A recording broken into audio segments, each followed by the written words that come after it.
All right, good afternoon, all you wonderful Republicans. It's great to see you all. I'm happy to be here, and I am honored to introduce our special keynote speaker, our courageous, brave, and gracious angel mom, Agnes Gibboney.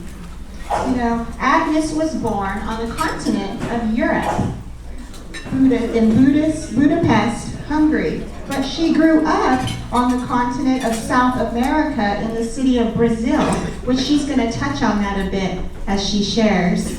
Then, in 1970, at the age of 16, she legally immigrated to the United States. Some years passed, and she proceeded to have a beautiful family with her son Ronald and two daughters, Stephanie and Melissa. She had her son for 29 glorious years when he was tragically murdered in 2002 by a previously deported illegal alien who actually is scheduled to be released next year. Ronald would have been 46 years old this past April. That life-changing event catapulted her into angel mom status, where the definition of an angel mom is a parent or a family member whose relative has been killed by an illegal alien. Since that tragedy, Agnes has been a fierce proponent of strong borders, even campaigning with President Trump and giving a speech at one of his campaign rallies where Donald was so moved that he gave Agnes a tender kiss on the forehead. What a super kind president we have. She has had numerous interviews with Fox News, specifically with Lou Dobbs, Sean Hannity, Martha McCullen, and countless radio interviews. Recently, Agnes was at the White House with President Trump on February 15th, and at that time, she attended the Rose Garden press conference. She has also testified at the Senate Judiciary Committee. Locally, she was recently elected to the California GOP Platform Committee, where I'm happy, yes, and thankful that we will have a strong voice on immigration. I believe her son's spirit lives on as Agnes shares their story and inspires people to commit to strong borders and to learn the safety it brings American citizens. She tirelessly fights an educate system about the mass failures of socialism as well, which is much needed. Everyone, please join me as we welcome Angel Mom Agnes Gibboney.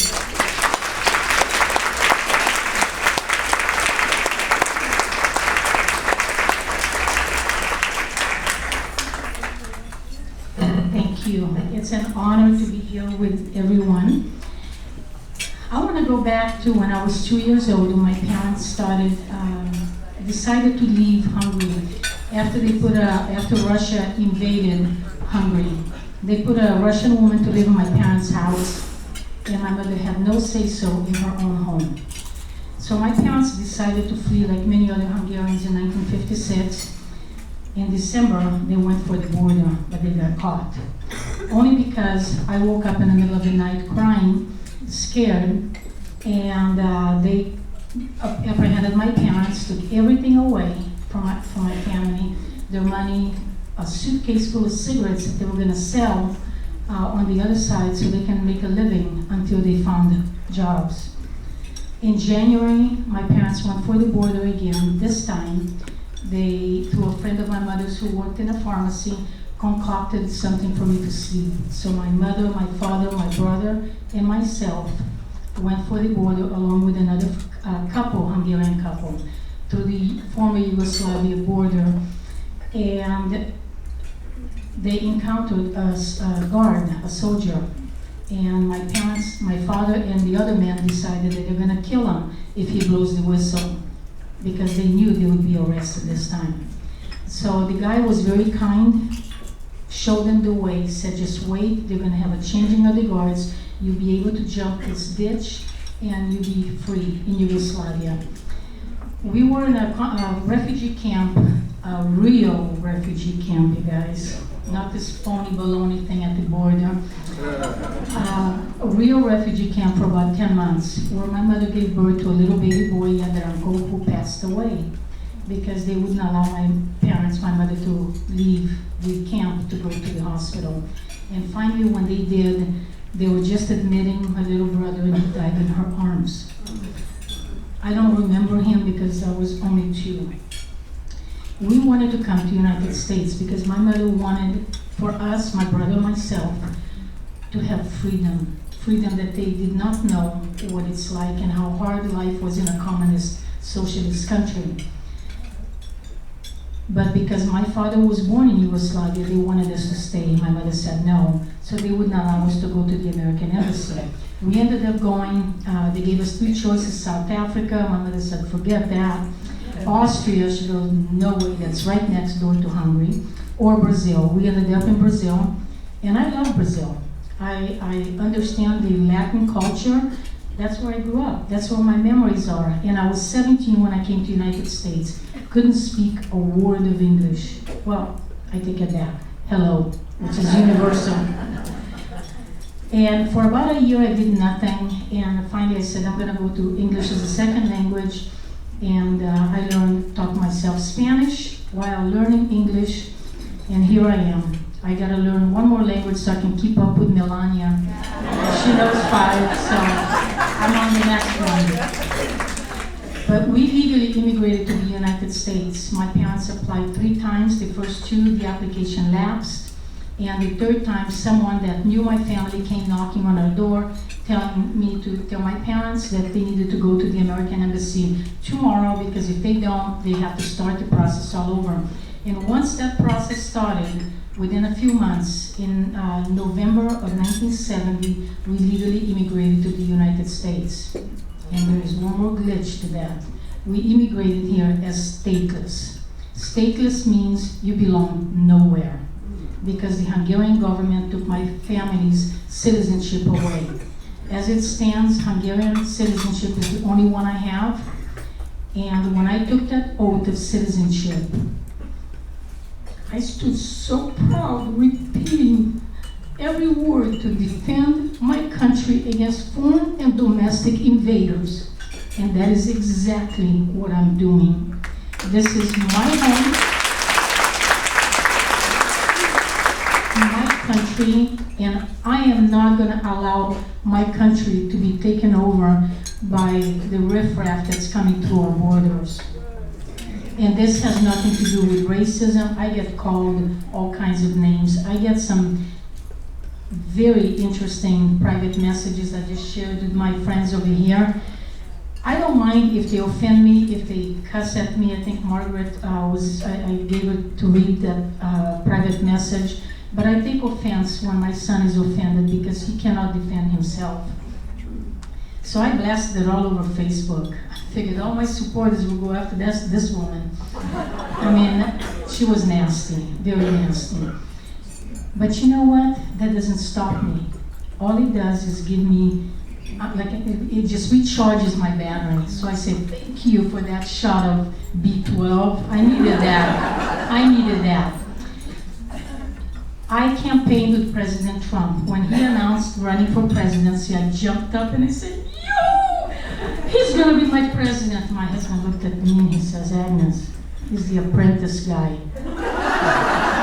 And I said, yeah, I know, but he's gonna be my president. He says, he doesn't have a chance. I said, he's gonna be my president. And I am so honored to call President Trump my president.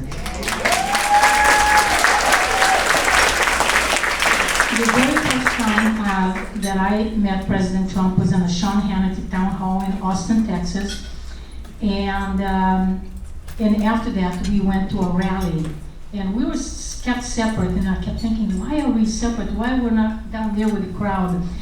Only to find out that President Trump came in, or candidate Trump came in with his son, Don, and we took pictures, and he sat down with us and said, what is your issue? What are you concerned about? And I said, President Trump, I went to Hungary in 2015 to bring home my Missy. Those of you that know me, I'm a dog lover. I have my Missy, a Hungarian Vizsla, and she needed a passport to come into the United States. pet passport. And I saw a lot of Syrians invading Europe and going through Hungary, and I said, please do not let them come in our country. Certain cultures would not mix with ours, and that's a fact. It's not being racist, it's being protecting of our culture, of our country. And he listened. He is an incredible listener. Incredible listener.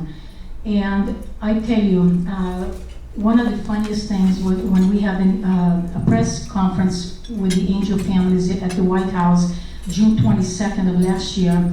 He took my son's picture out of my hand, this was on border security, and said, Tom Selleck, but much better looking. Needless to say, I got on TMZ because of that.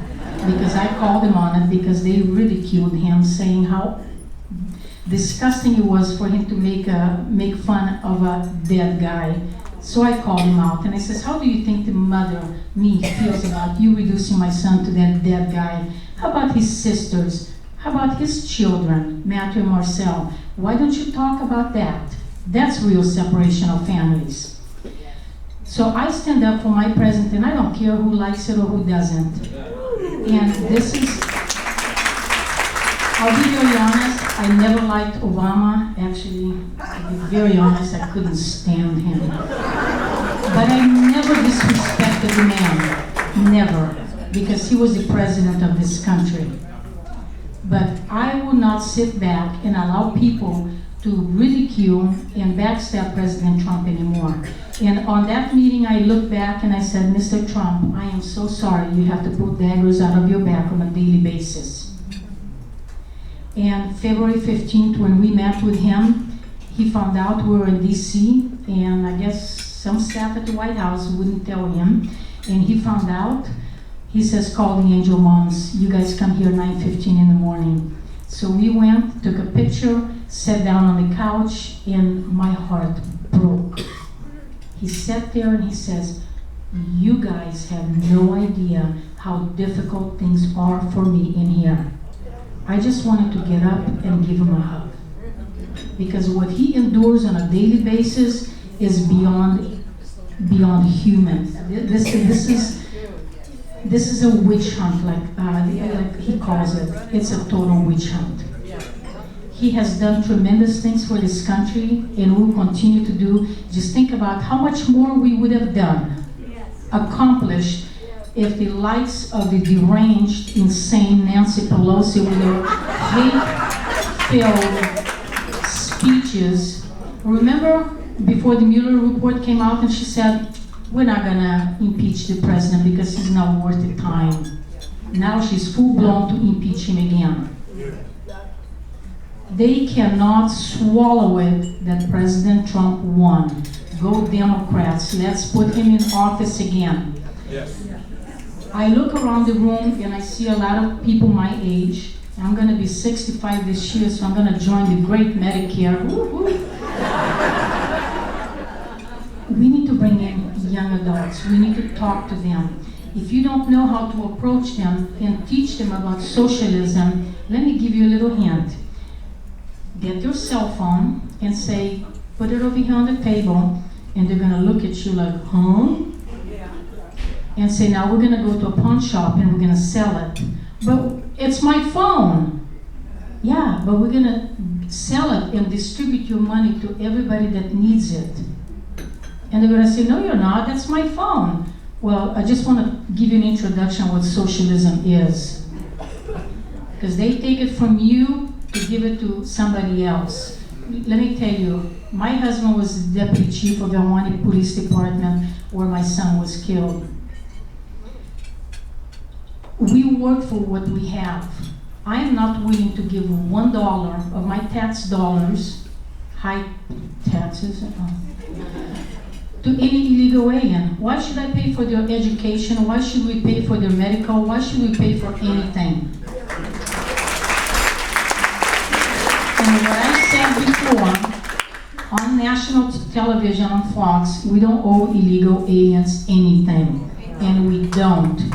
And we can stand strong on that, because if you went to their country, you would get nothing.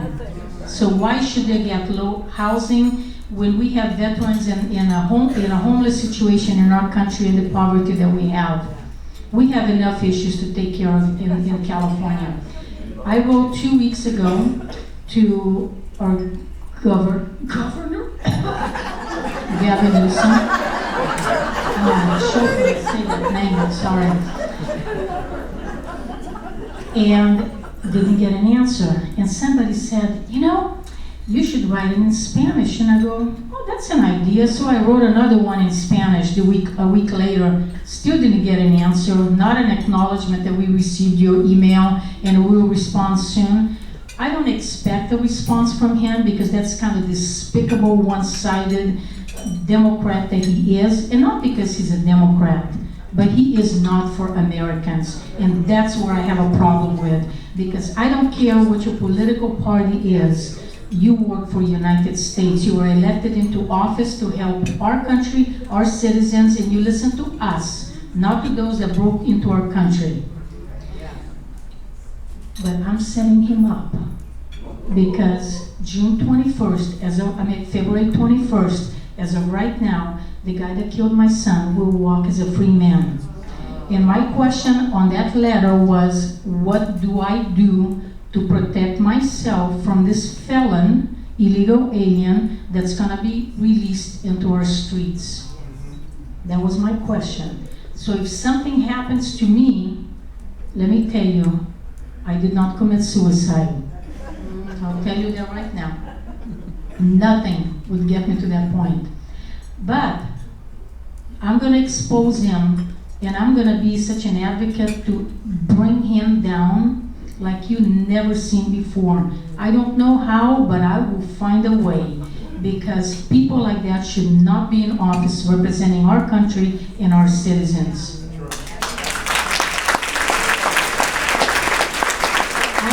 Daughters, and my older daughter, well, she was my middle daughter, now she's my older daughter because my firstborn, Ronald, was murdered. He didn't have a choice in the matter, neither did I. But because our country did not secure our borders, I was given, April 27, 2002, a life sentence of grief and pain. I did not ask for that, and neither did my son. It destroyed my family. 4 months after my son was killed, my only sibling, my brother Laszlo, had a massive stroke and died. So this guy not only took my son, but he took my only sibling. And I am not gonna swallow that pill. Because number one, he was arrested after he had been deported, and when he went to court after deportation, why didn't the judge get that flag and say, wait a minute, you were deported before, what the heck are you doing here? Look at Kate Stein, 8 times deported or 7 times. How many times is one too many? How many lives do we need to lose of our children's mother and father, brothers and sisters, grandparents, at the hands of an illegal alien before somebody wakes up and say, oh yeah, we do have a problem. Or like people say, well, you know what, Agnes? It could have been Johnny that killed your son. Yeah, it could have, but it wasn't. So don't even go there, because it wasn't Johnny that killed my son. It was that illegal alien from Mexico that immediately after the shooting, he fled back to Mexico. Well, Mexico wasn't so bad after all, was it? There are thousands of unsolved cases, and I would bet you that a lot of those are crimes committed by illegals. Little girls, little boys raped. This phoniness at the border, bringing children in, that's an open door passport. Come on in. And thank God that now we're at least doing blood tests, DNA, to make sure that that's a child and a parent. And most of them are not. How shocking is that? And the worst part of it, they're recycling these children. They get caught, they get sent back, and then they're back again with some other guy doing God knows what in the middle of the desert with those little children. Why isn't the United States in uproar about that? Why isn't our government in uproar? Like President Trump brings attention to it, and nobody says anything, nobody does anything. Where is Gavin Newsom? How would he feel if his little boy got raped by some illegal alien? How would that make him feel? How would that make him feel if his car gets broadsided by a drunk driver? Yeah, it can happen with anybody. But it's needless to say, if they weren't here, then that's less of an opportunity and possibility of somebody getting killed. Like I said, this is my country, and I am not gonna stop fighting. I don't get intimidated. I'm not afraid. I'm a delegate, and I'm honored and proud to be a delegate in the state of California, and honored to serve on the platform committee. And now, if you have any say-so, vote for me for the drafting committee, because watch out, I'm not budging on the border security or on immigration. I'm not budging on our Second Amendment rights. And people get shocked and said,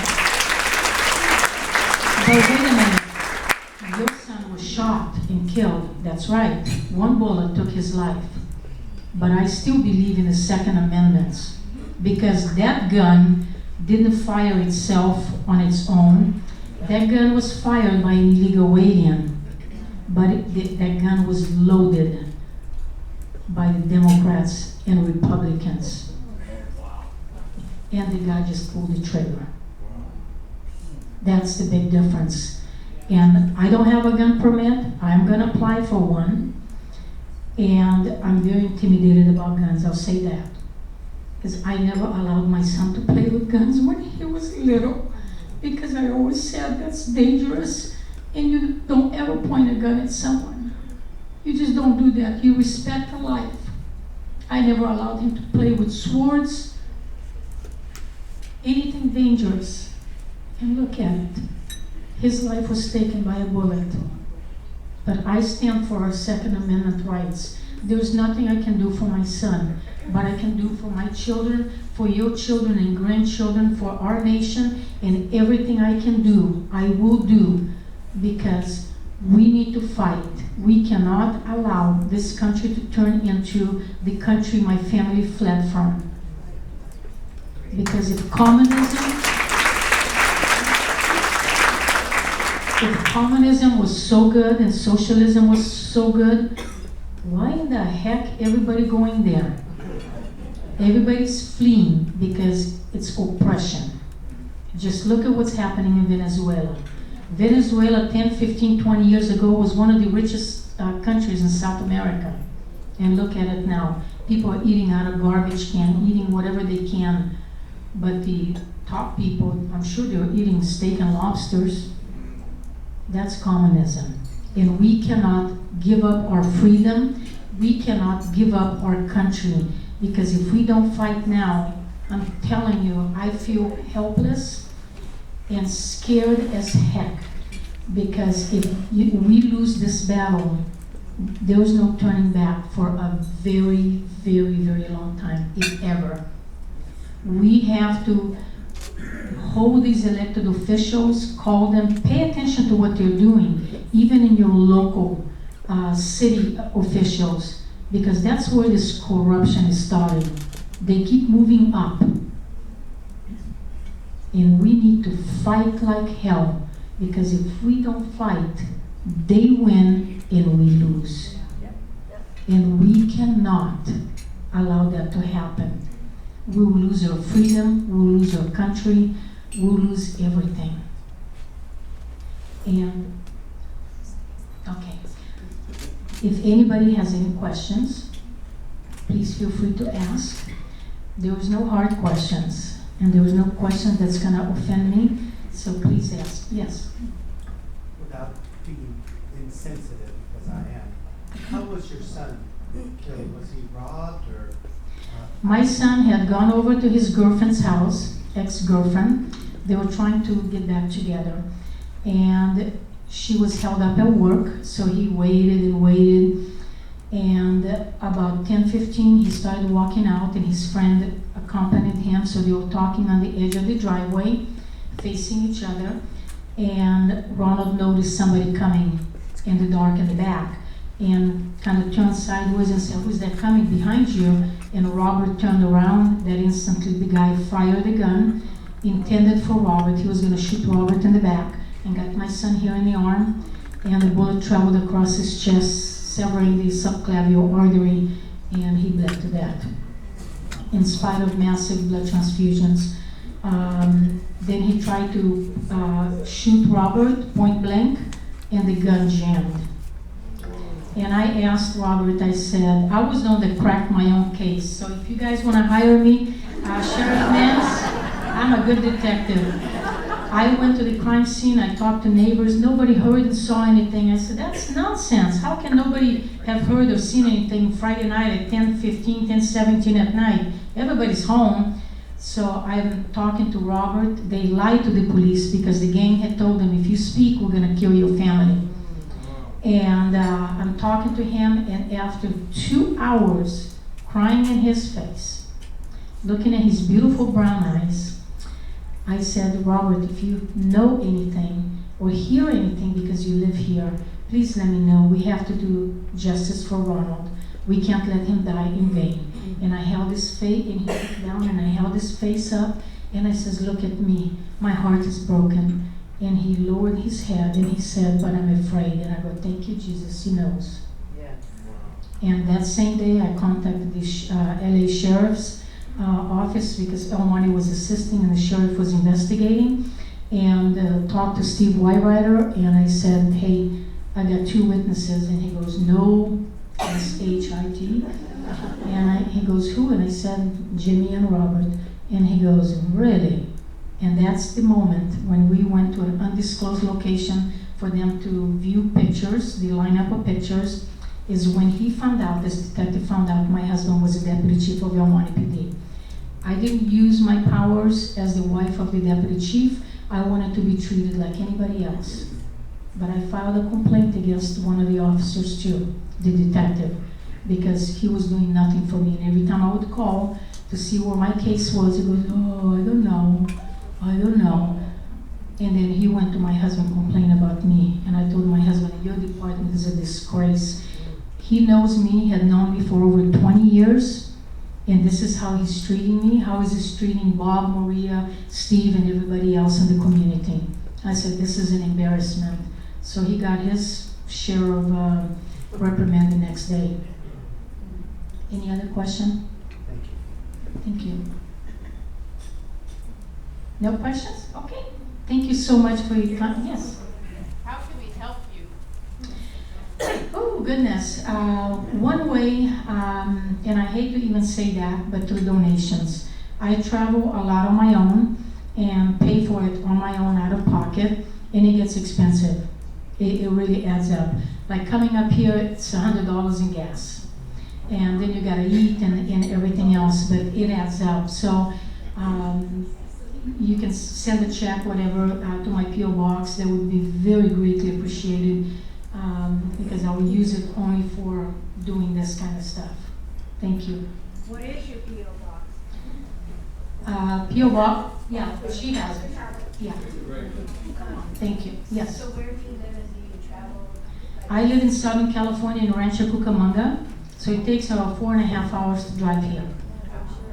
And from here, after I leave and talk to you guys a little bit, I'm going to speak at Santa Clarita, another Republican group over there tonight, on the way back. So I'm very active. I never turn anything down unless I have conflicting. Obviously, I can't be at 2 places at the same time. But I'm out there educating. Somebody wants to bring me into elementary school and schools to speak to the youth. That would be great, because that's where this brainwashing starts. So I'm very much up to that. Yes? Do you have a Facebook page to follow you? I have Facebook page. My name, Agnes Gibboney. It's me with my dog on the cover. You're on Twitter? I'm on Twitter, also Angel Mom Agnes Gibboney. Yeah. So anything that you guys have, any questions, please feel free to contact me. You're fine. I'll always answer. Call me. I'll always return calls. It may be a little late if I'm speaking or I'm driving. Obviously, I'm not going to be checking my Facebook page because I don't want to get a ticket. After last week, I told Margaret, I said, I'm driving on the freeway 80 miles an hour, and oops.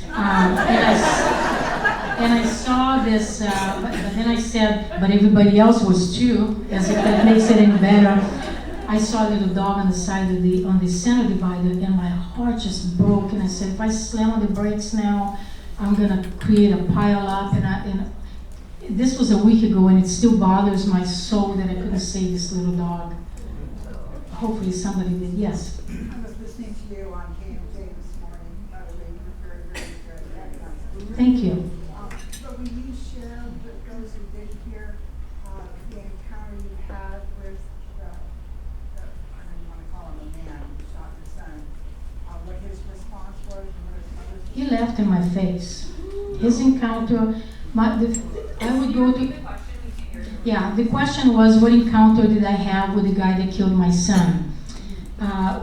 It would be my husband, me, my mother, my two daughters would come. We would go to court for every preliminary and the pre-preliminary and the arraignment and the now he's playing, he's crazy, he's hearing voices, so he gets postponed. They order a psychiatric evaluation, then you come back and he goes, no, I don't want the psychiatric evaluation, so you lose 2 months, and it's just a game playing stupid.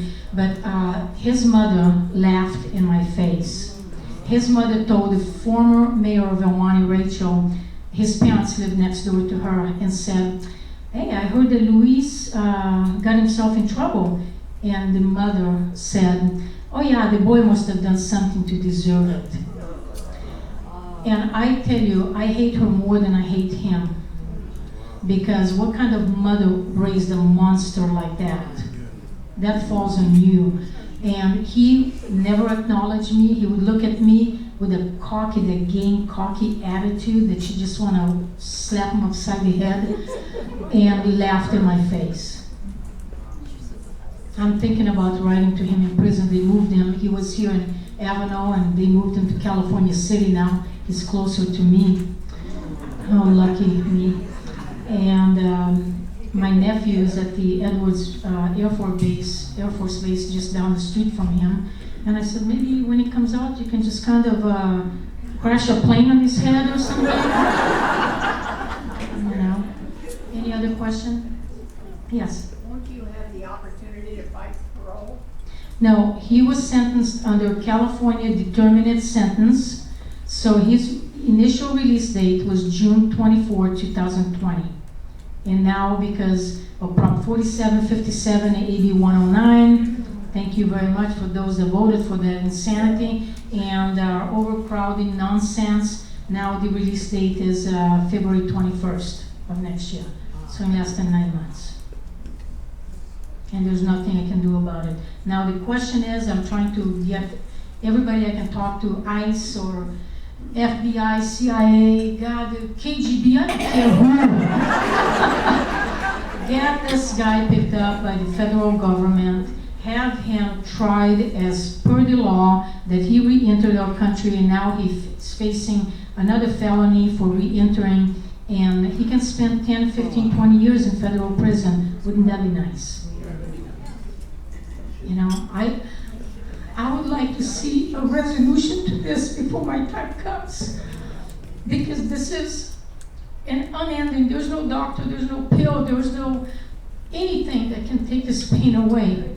And this constant fight for 17 years I've been fighting, I'm getting tired.